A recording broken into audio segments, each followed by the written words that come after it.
autographed jerseys, and Cowboy Pro Shop gift cards. One of the unique things that we always take great pride in is the VIP access to the Cowboys War Room. This is something that we have done since the inception of the relationship with the Texas Lottery.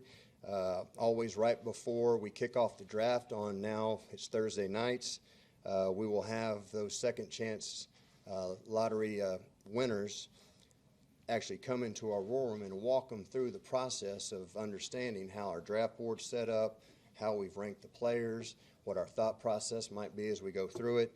And of course, they get that by using one of these tickets that they have turned back in for second chance drawings.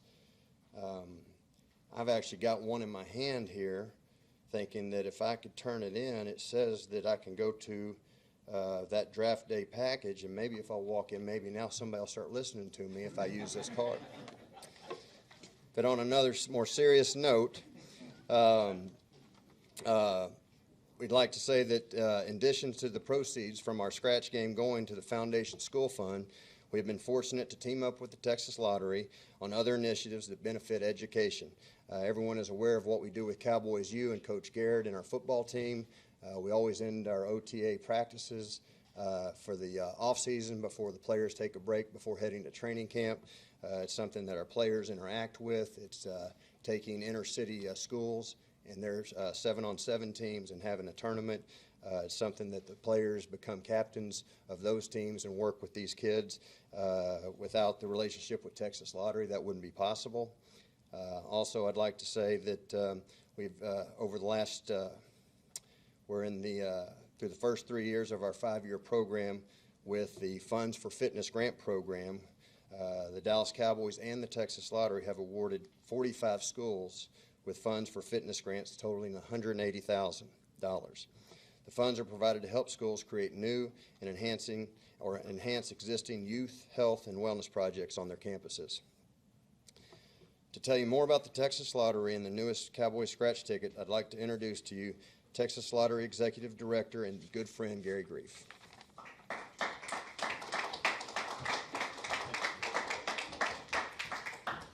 Well, good morning. Appreciate everybody being here this morning. It's always a pleasure to be here at the Star in Frisco to announce our newest Dallas Cowboys scratch-off game. On August 31st, the Texas Lottery is going to close out our fiscal year. And when we close the books, it might surprise you to know that the Texas Lottery will have sold more than $6.2 billion worth of lottery tickets in fiscal year 2019. That's $6.2 billion with a B, and that's an all-time record. Breaks our record set last year by more than $600 million. From that $6.2 billion in sales, more than $1.6 billion will go directly to public education here in Texas. That's also going to set a new record for all-time revenue generated by the Texas Lottery. A big part of our success at the Texas Lottery has been our ability to look around the landscape and co-brand with what we consider world-class brands. In other words, putting our brand, the Texas Lottery, in partnership with another. 11 years ago, when the NFL amended its bylaws and allowed the NFL teams to reach out to lotteries and start establishing partnerships, I knew at that moment in time, at that very moment, that we would be establishing a long-term relationship with the Dallas Cowboys organization, one of the greatest brands in the world. That year, we quickly reached an agreement with the Cowboys on co-branding a scratch-off game, and we have never looked back since.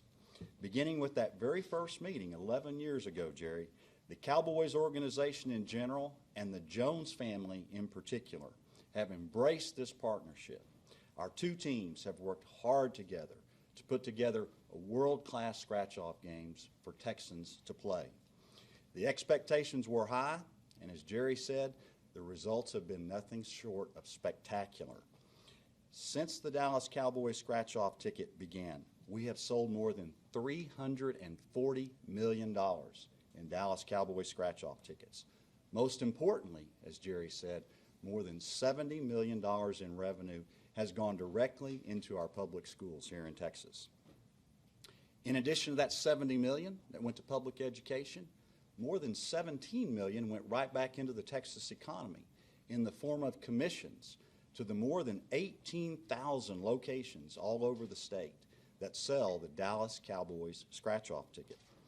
And our players, our Dallas Cowboys scratch-off players, they have won more than $236 million in prizes since this game began 11 years ago, including some of those second chance drawing experiences that Jerry mentioned, like the Wild Weekend package, which enables a lucky player and his closest 19 friends to get a suite at the Cowboys home game, take a tour of AT&T Stadium and the Star, this beautiful facility, first-class accommodations, round-trip travel, or what's obviously been our most popular second prize package, the draft day, the time to be in the war room with the Jones family, Coach Garrett, hear the draft strategy.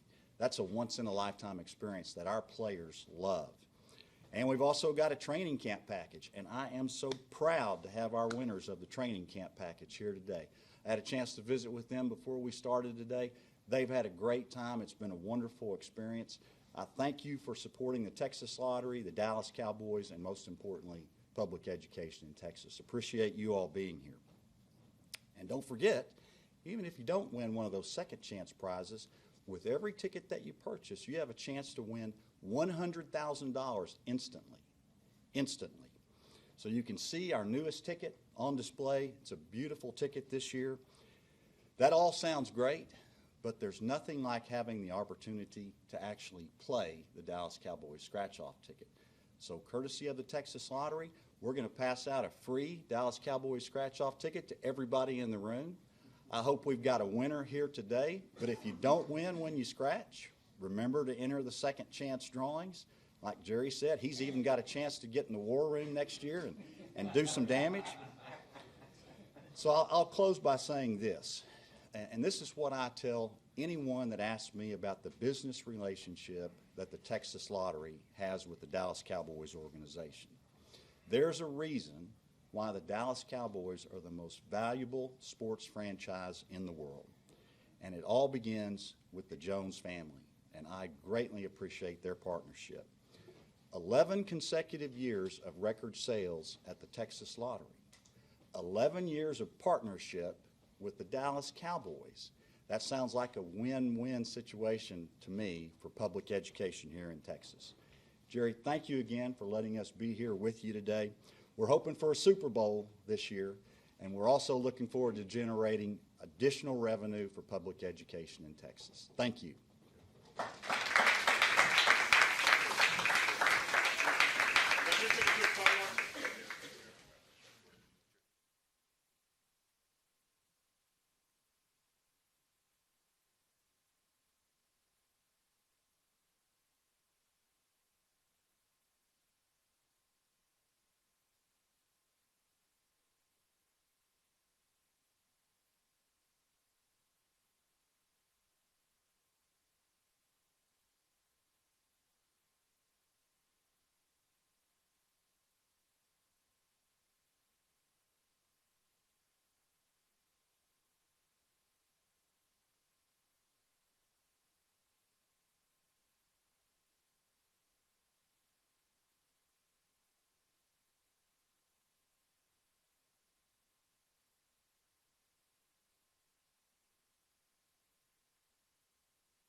How we doing, guys? You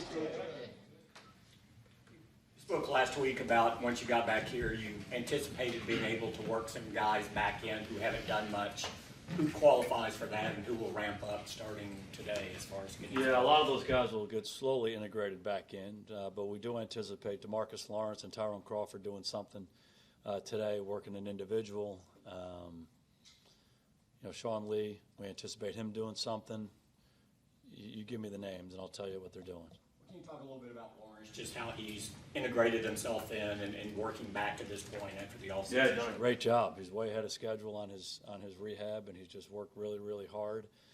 Responded well to the rehab that we're doing with him and the treatment, and very diligent, and he's certainly ahead of schedule.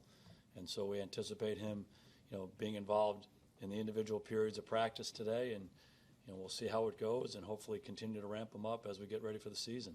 What about Amari Cooper? Coop, we don't anticipate practicing today. He's making progress, but we'll still be a little bit deliberate with him.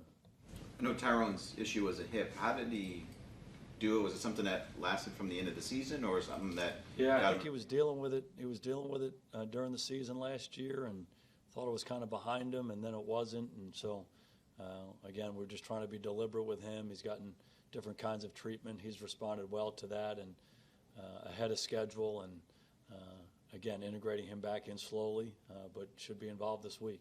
The two tight ends that didn't play in the game, Jarwin and Neither of those guys will practice today. but he didn't play either. Heath will be limited today. What's standing out to you so far about Tony Pollard's development? He's a really mature player. There's no question he has physical ability that you like. We felt like after watching him at school and watching him at the Senior Bowl that he could be a really multi-dimensional back, a guy who could run the ball inside and outside, very good pass receiver, was a returner in college. All those things showed up. And he's a smart football player. He's got a very high football IQ. He's not someone you have to tell over and over and over again the same things. He learns from his experiences, and he can do a lot of different things. You saw him in the game the other night, catching balls out of the backfield, turning up and making positive runs after the catch. You saw him run the ball inside. You saw him run the ball off tackle. You saw him make runs where he was elusive but also strong. He made a tackle on special teams. So he's very involved. He's a good football player, and he's picked things up quickly. Your other two PUP guys are Byron and Noah Brown. Where do things stand with those two right now? Obviously not ready to take them off yet. We'll continue to give them time. Byron, we feel like, is right on schedule. Still waiting for Noah a little bit. But, again, taking those situations day by day. Zach Martin. Don't anticipate Zach practicing today. Is Noah Brown getting to the point where it's going to be close to the regular season before you're going to be able to tell if he can do anything? Yeah, hard to know. We don't anticipate him practicing today, or probably not this week. But, again, he's working hard. He's making progress, but we'll just have to wait and see on that one. I know you're focused on the guys that are here, but as you guys are back in Frisco, I know Zeke has reached out to a couple of the coaches and the players as this thing is ongoing. Have you stayed in touch with them?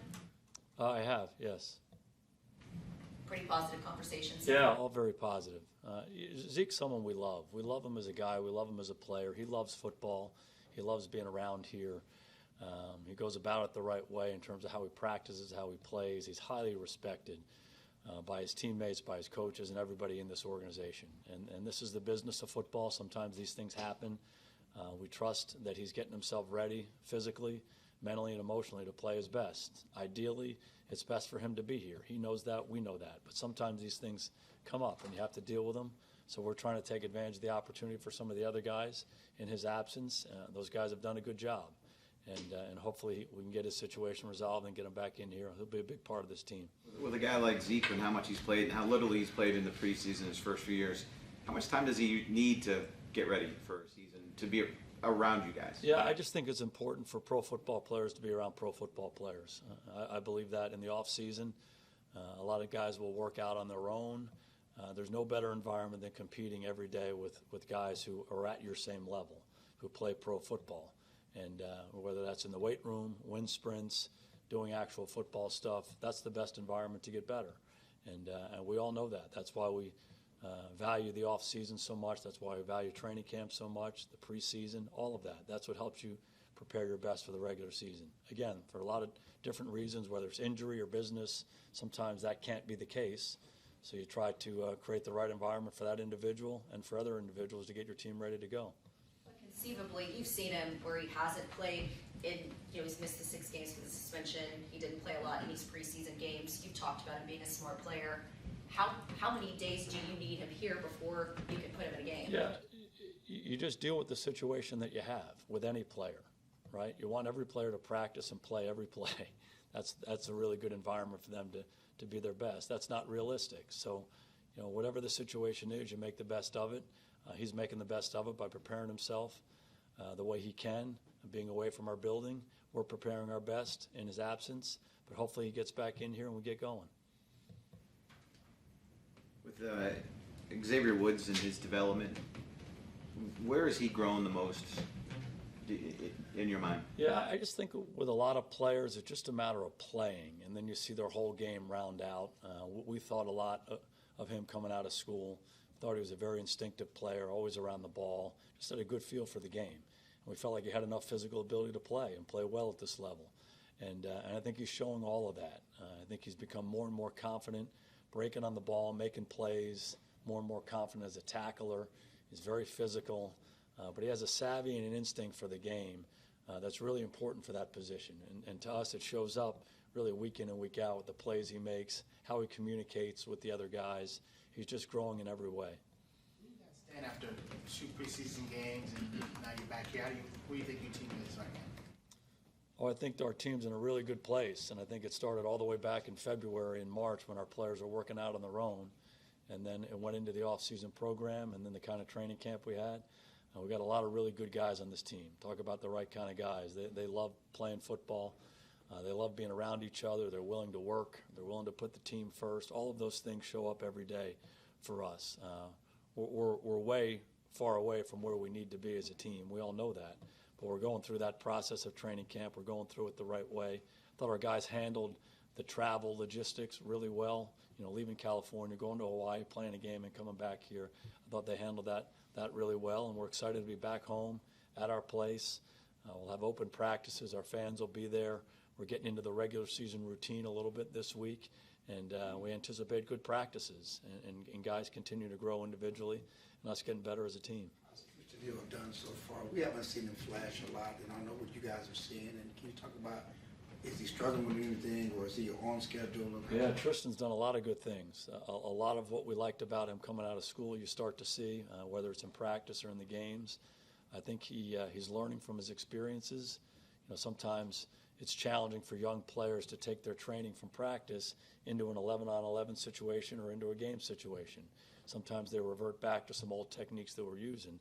And I think he's been guilty of that, like a lot of our young players have. But then we've also seen some signs of him doing it the way we want him to do it. And then you start to see his athleticism and his ability. He's got a very good get-off. He's a very explosive guy. Does a really good job pushing the offensive linemen and penetrating and disrupting.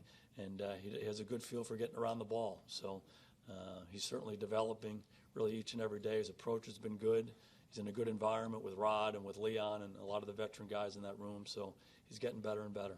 You're in a position where you're going to start the season with a little bit different offense, and Cooper and Elliott and Prescott wanted to play together during the preseason.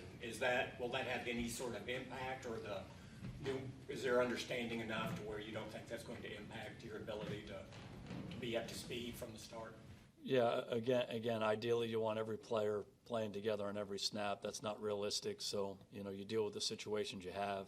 Each of those guys is a very smart player. They've worked together through the spring.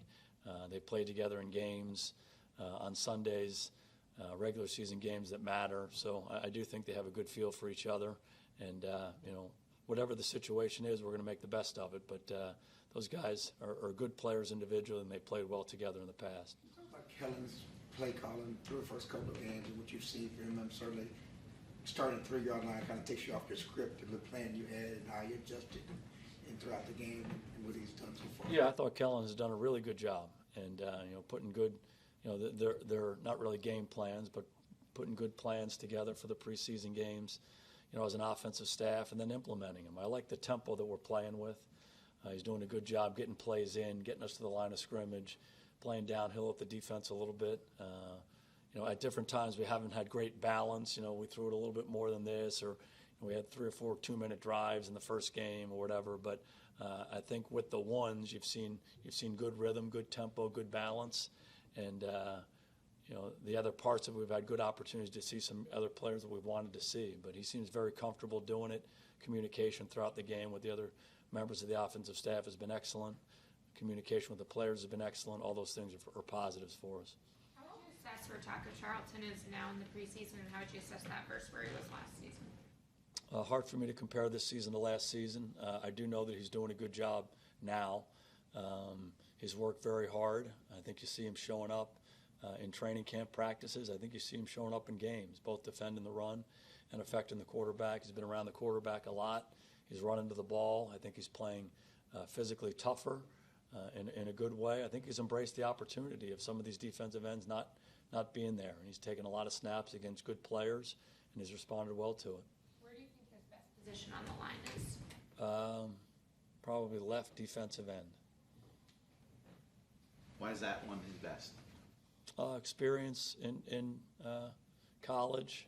There's this myth that the right defensive ends are all the fast guys and the left defensive ends are the slow guys or the more physical guys. That's not really the case. DeMarcus Lawrence plays left defensive end, and we've had different guys play different spots, but I think he has a comfort level over there. He certainly can play the other side, and he's played inside as a defensive tackle in some nickel situations as a nickel rusher. So, he's capable of doing a lot of different things. Higher? He's getting a little flexibility playing this side. Yeah. How do you see him? Yeah, I see him as a pro. We liked him a lot coming out of school. We liked going against him. I mean, he's just a good football player, and that's why we brought him here. And he's showing all of that. He's versatile, like you mentioned. He plays hard. He plays the right way. He's around the ball a lot. Good instincts for the game. He hustles. He's done a really nice job for us. Michael Gallup talked about spending a lot of extra time with Dak this offseason working on their rhythm. Given some of his added reps in practice because of Amari Cooper's absence, where are you seeing Gallup develop in his second year? I think he developed a lot in his first year. He played well for us down the stretch last year, and it was just the consistency of production. Early on in the year, he made plays here, made plays there, but just as he played more and more, you saw him gain more confidence and being able to attack different situations that happened to him. So you saw that as the year went on last year, and I think he's continued that. He goes about it the right way. He wants to be a good player.